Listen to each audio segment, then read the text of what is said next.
نحمده ونصلي على رسوله الكريم أما بعد فأعوذ بالله من الشيطان الرجيم بسم الله الرحمن الرحيم قال الله تبارك وتعالى في القرآن المجيد والفرقان الحميد يا أيها الذين آمنوا اتقوا الله وابتغوا إليه الوسيلة۔ محترم حضرات، اللہ جل شانہ نے ارشاد فرمایا کہ ایمان والو اللہ سے ڈرو، تقوی حاصل کرو، اللہ کا خوف دل میں پیدا ہو، اللہ سے تعلق پیدا ہو، اتنا تعلق پیدا ہو جائے آدمی کے دل میں کہ اللہ کی نافرمانی کرنے سے ڈرے، وہ سوچے کہیں ایسا نہ ہو اللہ تعالیٰ ناراض ہو جائے۔ اللہ تعالیٰ کو جو پہچاننے والا ہوتا ہے وہ اللہ تعالیٰ سے ڈرتا ہے۔ اللہ تعالیٰ کی پہچان کیسے حاصل ہوتی ہے؟ آدمی اس بات پر یقین رکھے کہ اللہ بڑی رحمت کرنے والا ہے، ہمارے گناہوں کو معاف فرما دے گا، اس کی رحمت بہت وسیع ہے، اور اللہ تعالیٰ کی قدرت بھی بہت وسیع ہے۔ اللہ تعالیٰ جب پکڑ کرنا چاہے تو اس کی پکڑ سے، اس کے عذاب سے کوئی بچا نہیں سکتا۔ ان بطش ربک لشدید، بے شک آپ کے پروردگار کا پکڑنا، مواخذہ کرنا، سزا دینا بہت سخت ہے۔ اللہ تعالیٰ کے عذاب سے بھی کوئی نہیں بچا سکتا۔ تو انسان اللہ کی رحمت پر بھی یقین رکھے اور رحمت کا امیدوار رہے اور نیک کام کرے اور گناہوں سے بچے، اور اس لیے بھی گناہوں سے بچے کہ اللہ کا عذاب بہت سخت ہے۔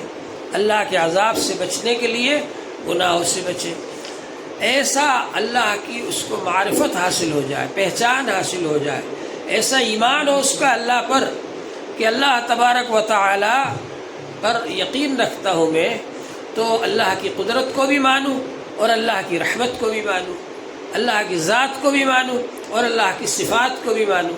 ایسا ایمان ہو تو یہ ہمارے لیے ضروری ہے، اور جب یہ ہوگا تو پھر انسان کے دل کے اندر تقویٰ ہوگا۔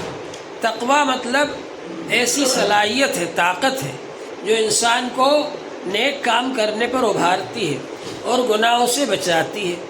گناہ سے بچنے کی صلاحیت پیدا ہوتی ہے آدمی کے اندر تقوی کے ذریعے سے، یعنی اللہ کا خوف، اللہ کا ڈر کہ کہیں ایسا نہ ہو کہ اللہ جل شانہ مجھ سے ناراض ہو جائے۔ اب یہ تقوی حاصل کرنے کے لیے آپ کو وسیلہ تلاش کرنا پڑے گا، وابتغوا الیہ الوسیلہ۔ اب وسیلے میں بعض لوگ تو بڑے بھٹک گئے، لیکن حقیقت یہ ہے کہ وسیلہ اختیار کرنا چاہیے، وسیلہ صحیح ہو، صحیح طریقے پر وسیلہ اختیار کیا جائے۔ صحیح طریقے پر وسیلہ یہ ہے کہ آدمی اپنا شیخ تلاش کرے اور اس سے رجوع ہو۔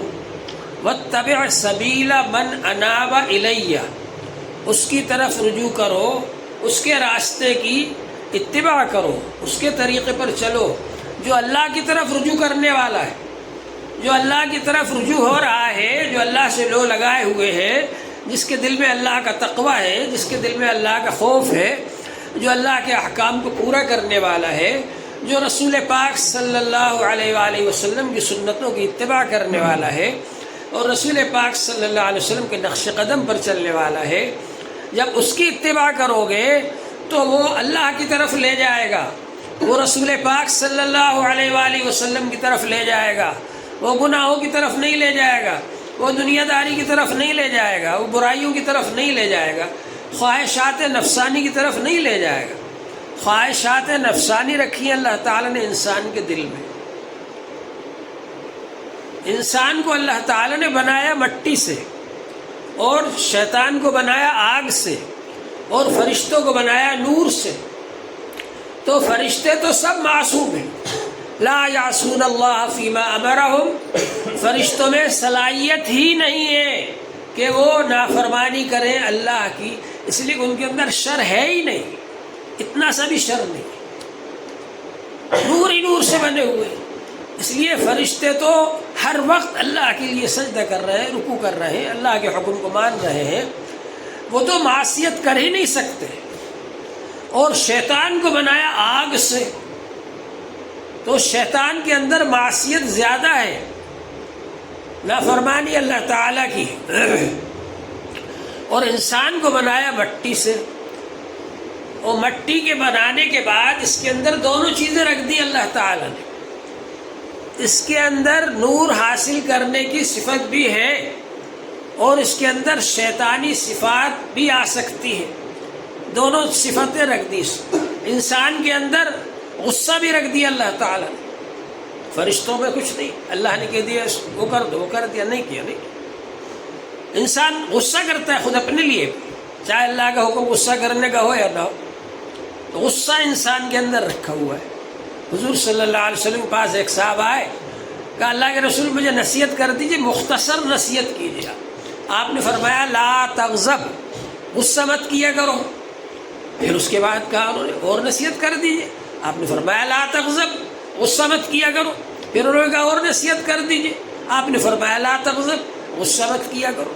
ہمارے حضرت شاہ مسیح اللہ صاحب رحمۃ اللہ علیہ جلال آباد کے محترم تھے، حضرت تھانوی رحمۃ اللہ علیہ کے خلیفہ، ان کی مجلسوں میں بہت شریک رہے ہم ایک سال. تو حضرت فرمایا کرتے تھے جب طلبہ پڑھ کر فارغ ہو کر جانے لگتے تو ان کو نصیحت فرماتے. تو کیا نصیحت فرماتے؟ لا تغضب، فرماتے بھائی غصہ مت کرنا کسی کو. کہا کہ غصے کبھی تم کو غصے کے پاس جانا پڑے گا ضرورت کی وجہ سے، لیکن غصہ تمہارے پاس نہ آئے. اور ان دونوں لفظوں کا فرق یہ بتلاتے تھے کہ غصے کے پاس جب تم خود جاؤ گے اپنی ضرورت پوری کر کے واپس آ جاؤ گے، لیکن اگر غصہ تمہارے اوپر مسلط ہو گیا تو پھر وہ دوسرے کو زیادہ نقصان پہنچائے گا. اس لیے آدمی غصہ نہ ہو. اس کو یوں سمجھ لیجیے آپ کہ حضرت علی رضی اللہ عنہ ایک کافر کے اوپر سوار ہوئے، اس کو مارنے کے لیے پچھاڑ دیا، اس کو گرا دیا زمین پر، مارنے کے لیے سوار ہو گئے. اب اس نے سوچا میں کچھ نہیں کر سکتا، کیا کروں؟ تھوک دیا اس نے حضرت علی رضی اللہ عنہ کے منہ پر. تو حضرت علی رضی اللہ عنہ ہٹ گئے. تو لوگوں نے کہا ارے صاحب کافر دشمن آپ کے قبضے میں آ گیا تھا، آپ نے چھوڑ دیا. کہا میں اس کو اللہ کا دشمن سمجھ کر اس پر سوار ہوا تھا. جب اس نے میرے اوپر تھوک دیا تو میرے دل میں یہ بات آئی کہ ہاں اس کو مارنا ہی چاہیے. تو اب میں نے سوچا اب جو ہم ماریں گے یہ لڑائی اللہ کے لیے نہیں ہوگی، یہ اپنے نفس کے لیے ہوگی، اس لیے میں ہٹ گیا. تو آدمی غصہ کرے تو اللہ کے لیے کرے، اپنے لیے نہ کرے. تو انسان میں غصہ رکھا ہوا ہے. اللہ والے اس غصے کا رخ پھیر دیتے ہیں صحیح رخ کی طرف. حضرت عمر رضی اللہ عنہ بہت غصے والے تھے، پہلے مسلمانوں پر غصہ کرتے تھے، اب اس غصے کا رخ کافروں کی طرف ہو گیا. تو اللہ والے جو ہوتے ہیں وہ صلاحیت جو آدمی میں ہے وہ اپنی جگہ رہے گی وہ تو، لیکن اس کا رخ پھیر دیتے ہیں. اسی طرح سے انسان کے اندر ایک چیز رکھی ہوئی ہے شہوت، ایک چیز رکھی ہوئی ہے بھوک.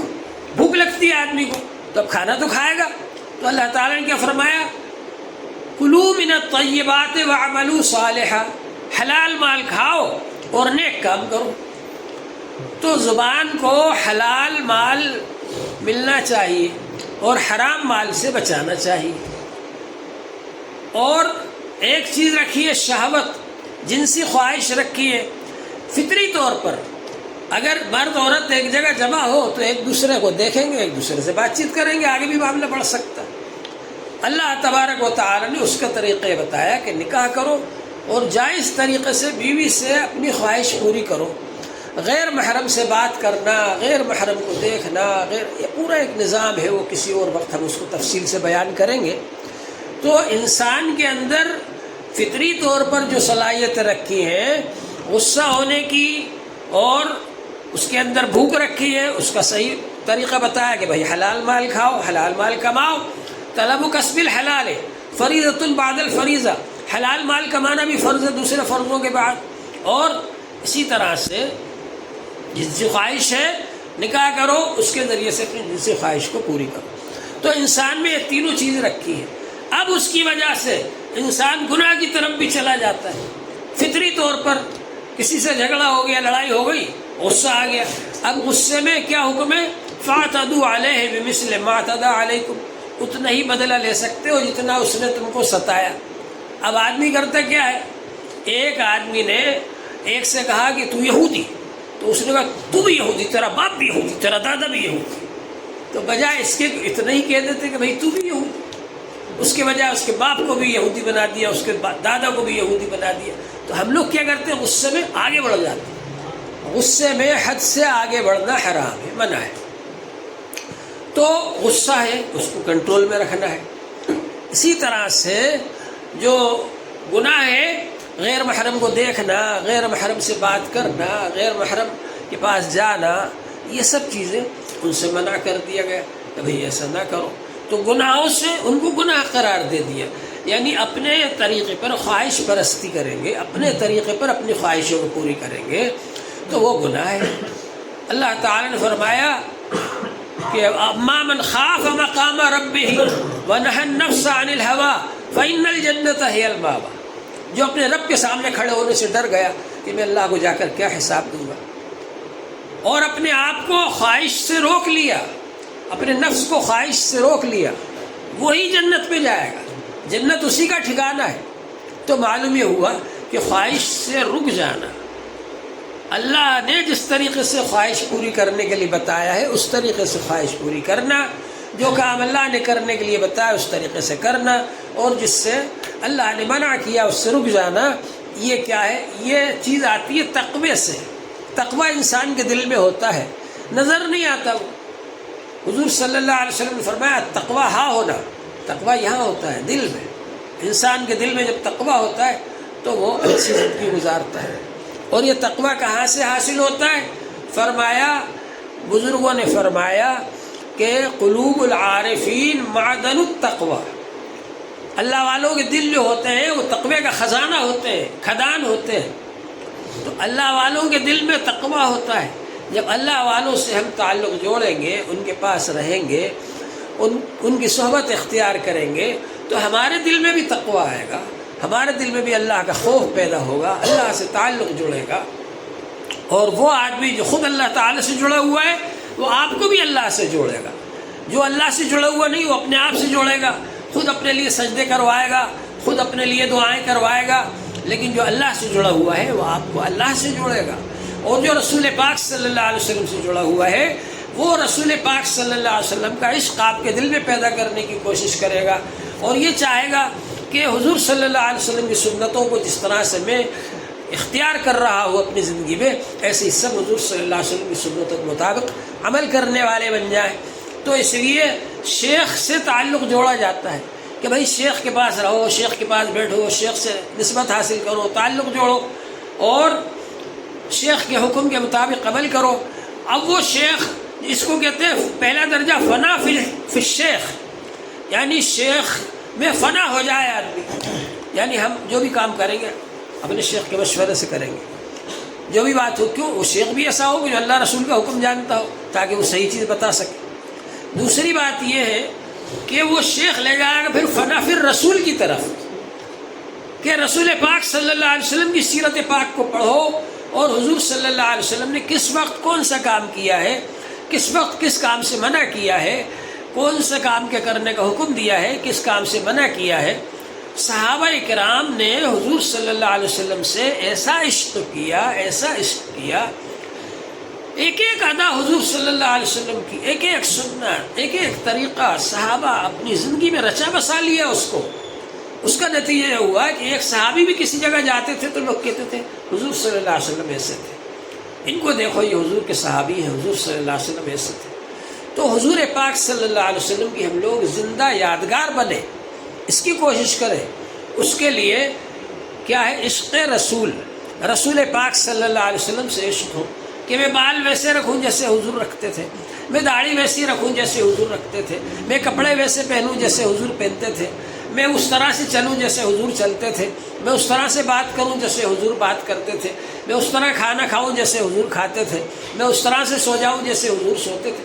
ایک ایک سنت کو آدمی معلوم کرے اور اس کے مطابق عمل کرے۔ یہ ہے فنا فی الرسول، اتباع رسول، حضور صلی اللہ علیہ وسلم کا اتباع۔ اگر مسلمان 100% حضور پاک صلی اللہ علیہ وسلم کے طریقے پر چلنے والے ہو جائے تو کسی گستاخ کی یہ ہمت نہیں ہے کہ وہ ہمارے حضور کی شان میں گستاخی کر دے۔ مسلمان اللہ کو چھوڑ دیا، رسول پاک صلی اللہ علیہ وسلم کو چھوڑ دیا، جوئے کے اڈے چلا رہے، سٹے کے اڈے چلا رہے، شراب کے ٹھیکیدار بنے ہوئے، زناکاری کے اڈے چلا رہے اور بہت سارے گناہوں میں مبتلا ہے اور اس کو اپنی شان سمجھ رہے، اور مسجد میں آنے کی فرصت نہیں، آ گئے تو اس امام کے پیچھے پڑ گئے، اس مولوی کے پیچھے پڑ گئے، وہ عالم کے پیچھے پڑ گئے، جنہوں نے 8 سال اللہ کے لیے لگا دیے اور علم حاصل کیا، اس میں جا کر کیڑے نکالیں گے، جنہوں نے اماموں نے 3 سال لگا کے حفظ کیا، ان کے کیڑے نکالیں گے، ان کی برائیاں کریں گے، دوسروں سے 100 50 روپے ہندوؤں سے لے کر کے، اور جاؤ مولوی صاحب کو گالی بکیاؤ، جاؤ فلانے مدرسے میں جا کے گالی بکیاؤ، جاؤ فلانے امام صاحب کو گالی بکیاؤ۔ بک جاتا ہے مسلمان، بے ایمانی، نفاق جس کو کہتے ہیں۔ منافق اس زمانے میں بھی تھے، اس زمانے میں زیادہ ہے۔ ان منافقوں کی وجہ سے یہ حالات آتے ہیں جو کہ کافروں کو ہمارے حضور صلی اللہ علیہ وسلم کی شان میں گستاخی کرنے کا موقع ملتا ہے، یہ ان منافقوں کی وجہ سے ہو رہا ہے۔ تو ہماری کوشش ہونا چاہیے کہ ہم مخلص لوگوں کو پہچانیں، مخلص لوگوں کے پاس رہیں، ان سے ہی دوستی کریں، اخلاص والوں سے، اور اس اخلاص والوں سے تعلق قائم کریں اور اللہ والوں سے تعلق قائم کریں۔ ہمارے اندر تقویٰ آئے، ہمارے اندر دینداری آئے، ہمارے اندر اخلاص آئے، تو یہ اس طرح سے ہوگا کہ ہم اللہ والوں سے تعلق جوڑیں۔ اور یہ جو ذکر ہے، یہ ذکر سے اللہ کی محبت پیدا ہوتی ہے، اللہ سے تعلق پیدا ہوتا ہے، اللہ کا تقویٰ پیدا ہوتا ہے۔ ذکر جتنا کریں گے آپ کے دل کا تعلق اللہ سے جڑ جائے گا، اور جب اللہ سے آپ کے دل کا تعلق جڑ جائے گا تو ساری دنیا اس کے سامنے کوئی حیثیت نہیں رکھتی۔ جس آدمی کا تعلق اللہ سے جڑ جائے تو وہ سب سے بہترین مرتبے پر فائز ہو جاتا ہے، اور اللہ تبارک و تعالیٰ کی طرف سے اس پر بڑی رحمتیں اور برکتیں برستی ہیں۔ تو یہ ذکر بہت بڑی چیز ہے، یہ جو آپ حضرات تشریف لاتے ہیں اور ذکر کرتے ہیں، اللہ جل شانہ ہم سب کو اس کی توفیق عطا فرمائے۔ وآخر دعوانا الحمد للہ۔